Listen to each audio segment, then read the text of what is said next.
Good morning, gentlemen. Welcome back. This is week 5 of how to disciple your children. This will be the final week. So this is where we wrap it all up and tie it together. So we start off with happy crappies every day. And every day, if you can, around the dinner table, or at least every week as a minimum, we're going to read a passage of scripture. We're going to everybody retell it the best they can in their own words. We're going to help them retell it as they're retelling it, right? If they get stuck, we can help. We're going to ask 2 questions about the scripture. What does it teach us about God? And what does it teach us about people? And then there are 2 application questions that we're going to ask ourselves. If this passage of scripture is true, what do I need to do with it? That's the first question. And the second one is, who do I tell? Now, depending on the age of your kids, you're going to have to help them with this a little bit. And even the adult kids, you're going to have to help them do this in the beginning. They're going to probably need some help making good action I will statements. Okay?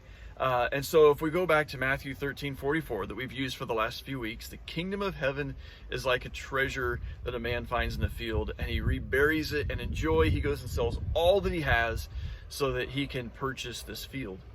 What do we do with that? Like, how do I apply that to my life? Well, the question I have to ask myself in that passage is, have I found this treasure that's worth more than anything I have or own or anyone in my life?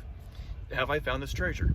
And if I have, what am I doing with it? Like, am I really valuing this treasure? What do I need to do to value this treasure more? And if I haven't found that treasure, the question becomes, what do I need to do to find it? And so an action statement would be, if I haven't found that treasure, I'm going to spend an hour a day studying scripture and poring over this passage and the text of the New Testament, trying to discover what this treasure is. This man searched for it. He searched hard for it, and it was worth everything once he found it. And so I'm going to dig in, I'm going to push in, I'm going to search for this treasure. If I have found this treasure, how am I going to do something with it? And the second question I'm going to ask is, who am I going to tell this passage to?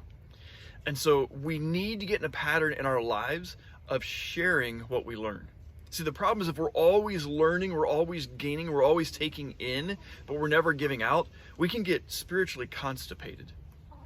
You understand the term, right? Like, if we're constipated, we're not working properly because too much is coming in and not enough is going out. We don't want to become that way spiritually. So as we breathe in, we also need to breathe out. As we intake the word, the food of the word, we need to let it out to the world as well. And so, guys, we need to start asking, who can we share this passage of scripture with?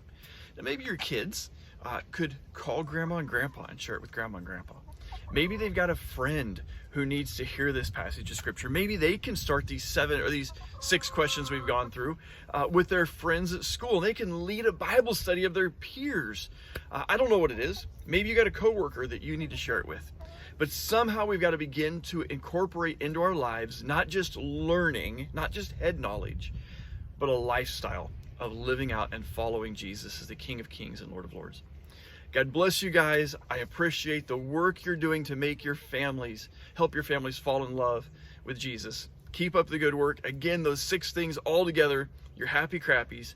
You read a passage of scripture and retell it twice. What does it teach us about God? What does it teach us about people? How am I going to apply it? And who am I going to tell? There's your 6 questions. The 7th question, by the way, we didn't talk about was, what is a need that we can meet as well? But if you want to add that one in there, that's great too. And you can have a family project. Go out and do something. God bless you guys. Have a great week.